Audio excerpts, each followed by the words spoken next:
नमस्कार साथियों। जैसा कि आप सभी इस समय परीक्षा की तैयारी कर रहे हैं, आप सभी को लगता है कि कौन से प्रश्न आने वाले हैं, कौन से प्रश्न नहीं आने वाले हैं, क्या पढ़ें जो परीक्षा में अच्छे अंक आ जाएं।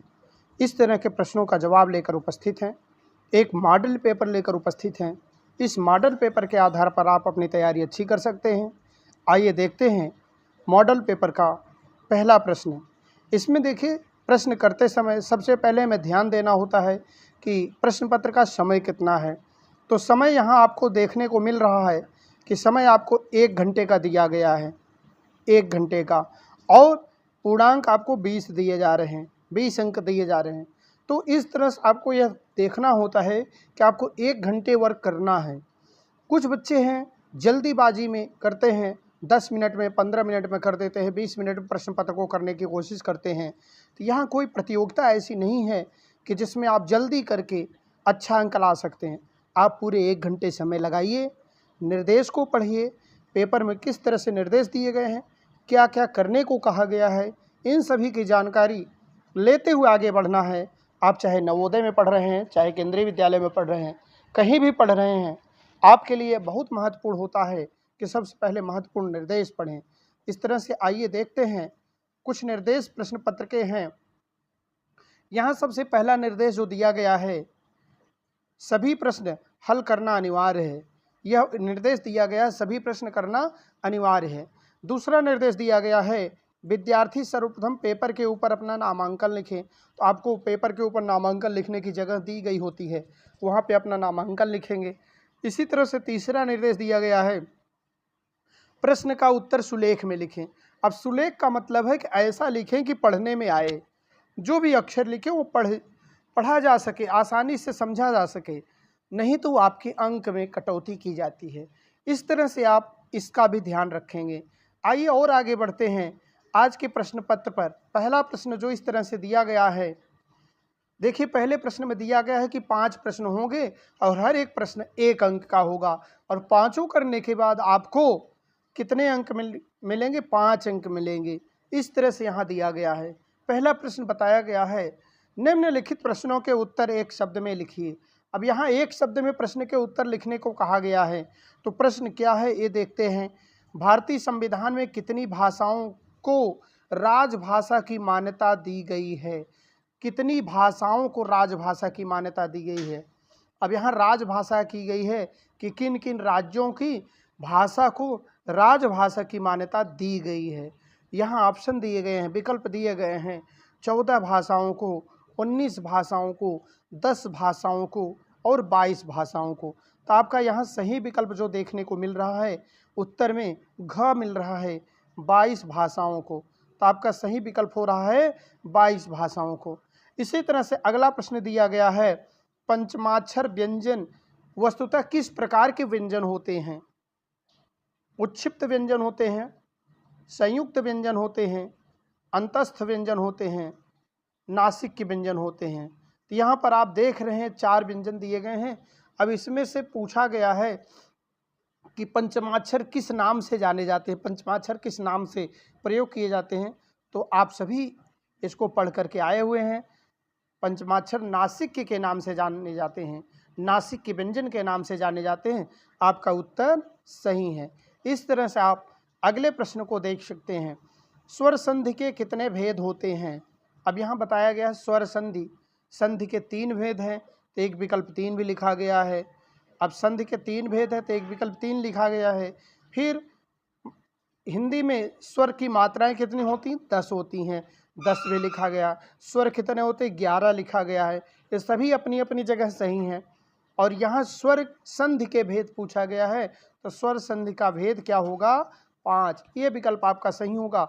और उत्तर भी आपका दिया गया है 5। उत्तर आपका यहाँ दिया गया है कि उत्तर 5 ही होगा। आपका ये उत्तर सही है। इस तरह से आप देख सकते हैं कि उत्तर दिया गया घ 5, स्वर संधि के 5 भेद होते हैं। अगले प्रश्न पर चलते हैं। अगला प्रश्न जो इस प्रकार से है, बसंत ऋतु में मनाए जाने वाले किसी एक त्यौहार का नाम लिखिए। अब बसंत ऋतु में मनाए जाने वाले किसी एक त्यौहार कई होते हैं। बसंत ऋतु में बसंत पंचमी, अर्थात बसंत ऋतु की शुरुआत मानी जाती है, तो बसंत ऋतु में मनाए जाने वाले त्यौहार होली को लिख सकते हैं। इस तरह से अगला प्रश्न जो दिया गया है, अगला प्रश्न है, बदलू लेखक के आने पर लेखक को कौन सा फल खिलाया करता था। अब बदलू जो है चूड़ी बनाने वाला मनिहार, चूड़ी का काम करने वाला मनिहार, वह जब लेखक उसके घर पहुंचता था, जब लेखक छोटा था, तो बदलू उसको कुछ खाने के लिए, फल खाने के लिए देता था। तो बदलू कौन सा फल खाने के लिए देता था? बदलू लेखक के आने पर लेखक को आम का फल खिलाया करता था, आम का फल खाने के लिए देता था। यह उत्तर आपका बिल्कुल सही हो जाएगा, आम का फल खाने के लिए देता था। इसी तरह से अगले प्रश्न पर अगर चलें तो अगला प्रश्न है इस तरह से। अब यहाँ निर्देश दिए गए हैं खंड खब्बा। अब खंड बा में 3 प्रश्न पूछे गए हैं, प्रत्येक प्रश्न 2 अंक का है और कुल अंक आपको मिलेंगे 6। तो यहाँ पहला प्रश्न है, नेहरू जी कितनी बार जेल गए और जेल में कौन सा कार्य करना आरंभ किया। तो यहाँ पर आपका देखिए प्रश्न बहुत ही अच्छा है कि नेहरू जी कितनी बार जेल गए, अहमदनगर के किले में जो गए, जेल में गए, कितनी बार गए और जेल में कौन सा नवीन कार्य करना आरंभ किया। तो इस तरह से आप यहाँ देख पा रहे हैं कि नेहरू जी कुल 9 बार जेल गए थे और जेल में उन्होंने बागवानी का कार्य करना आरंभ किया था।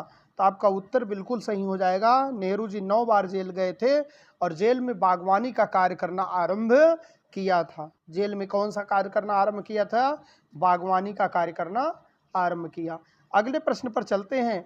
तीसरा प्रश्न जो इस प्रश्न पत्र का है, मुगल बादशाह अकबर की शाही सेना का मुकाबला किससे हुआ। अब अकबर की शाही सेना का मुकाबला किससे हुआ? मुगल बादशाह अकबर की शाही सेना का मुकाबला चांद बीबी से हुआ। किससे हुआ? चांद बीबी से। आपका उत्तर यहाँ सही हो जाएगा, चांद बीबी से हुआ। अगले प्रश्न पर चलते हैं। अगला प्रश्न जो इस तरह से है, कवि को ऐसा विश्वास क्यों है कि उसका अंत अभी नहीं होगा। अब देखिए यहाँ प्रश्न पूछा गया है, आपकी बसंत पुस्तक से लिया गया है। अब बसंत पुस्तक से यह ध्वनि कविता से पूछा गया प्रश्न है। तो इसमें पूछा गया है कि कवि को ऐसा विश्वास क्यों है कि उसका अंत अभी नहीं होगा।